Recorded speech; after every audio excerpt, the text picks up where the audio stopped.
guys, welcome back to our podcast where we discuss history because that's required for our grade. I'm Bella. And my name's Joe. And today we're talking about the Prohibition era, also known as the 1920s version of our teenage selves when your mom hides the alcohol, but you find it anyways.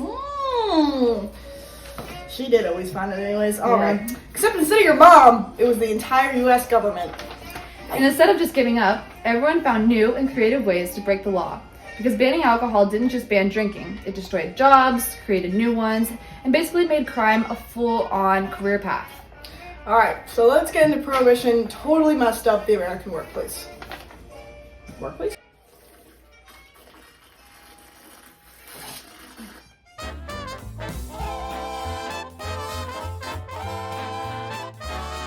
What even was Prohibition? Alright, quick history recap. In 1919, the U.S. passed the 18th Amendment, which made it illegal to make, sell, or transport alcohol.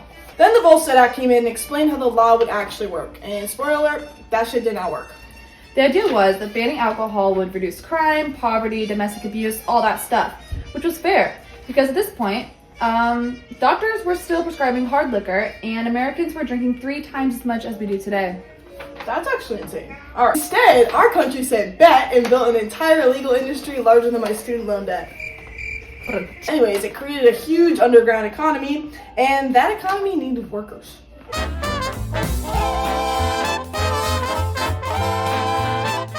So let's start with the jobs that instantly got wiped out.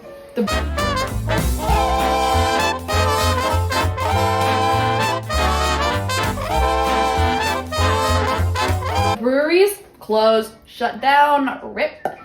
Workers showed up like, hey boss, what's the plan for today? And the boss was all like, the plan is unemployment.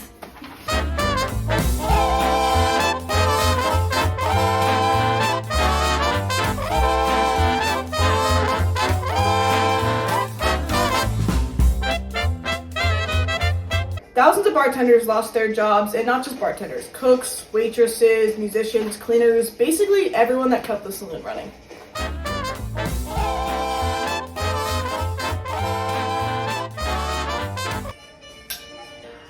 Alright now, this one surprised me. Farmers, they got hit hard too. Oh man. Brewers had been buying huge amounts of barley, grain, hops, and suddenly the demand vanished. Farmers were like, I grew all this grain for what? The vibes? For decoration? And the government's like, LOL, no one wants that anymore. Damn, no one wants that shit no more. I guess not. I guess they use all that to brew all the beer. Exactly. That would make sense. Alright. Government basically said, let's ruin everybody's jobs at once! Woo! Your entire life, we don't need her. We don't need her. No, we do not. Government policies can totally transform an entire labor system, whether people are ready for it or not.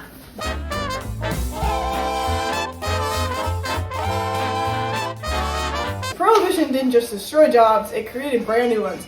Some that were legal and some that were not very legal. Not at all. No ma'am.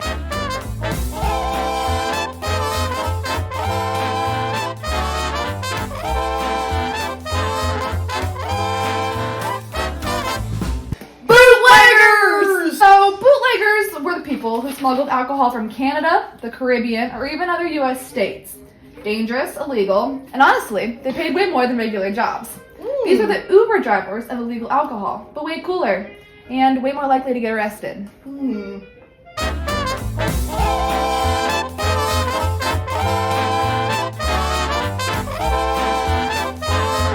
had moonshiners. These are people who made alcohol secretly in the mountains or rural areas. But for a lot of these people, it wasn't crime. It was survival. I mean, you had these people out here in the woods making spirits in the damn bathtub like it was running a full-time Etsy business. Full-time! Locked in. Entrepreneurial spirit. Entrepreneurial spirit. Entrepreneurial spirit. Alright.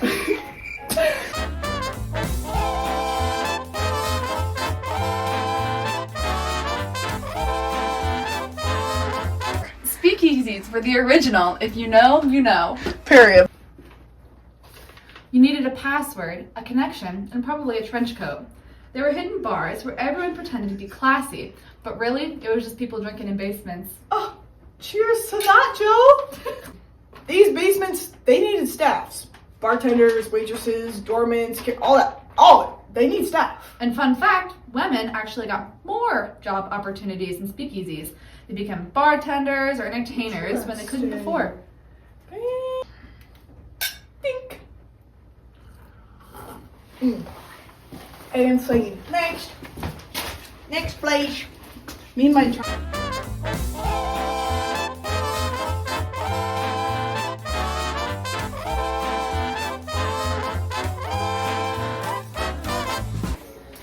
Then, there was the ultimate employer, organized crime. Hello, Al Capone, CEO of Alcohol Enterprises. Ooh. He basically ran a multi-million-dollar underground business. He literally employed like drivers, guards, accountants. Actually, imagine, taste test.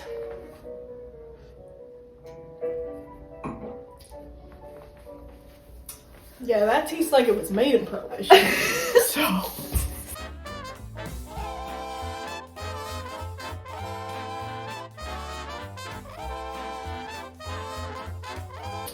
So the government also hired Prohibition agents, underpaid, overwhelmed, and probably like, I did not sign up for this. No, you did not, sir. Alright, these guys were like hella corruptible, not gonna lie. Half of them took bribes because the pay was terrible, obviously, and honestly fair, because I would too. So that became like its own work culture. The bribes became its own work culture. Pink. Freaky. Okay.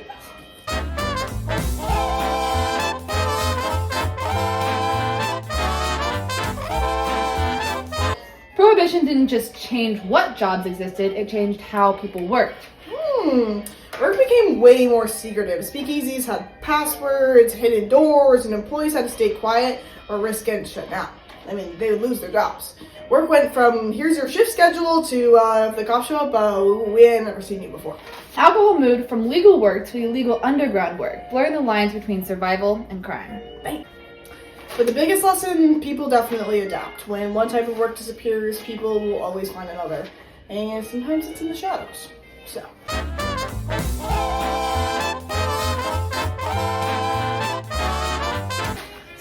what did we learn from Prohibition? What did we learn from Prohibition? What did we learn from Prohibition? Alcohol doesn't stop alcohol, it just turns everyone into a part-time criminal with full-time creativity. And it reshaped entire workforces. It wrecked jobs, created new ones, and basically just proved that Americans will literally never follow the rules, and they'll always find that loophole. Sure, it shows how work isn't about rules or laws, it's about survival. Anyways, thanks for listening to our historical rant. Catch us next time for more chaotic educational content that we barely understand ourselves, but we say it with confidence. Bye!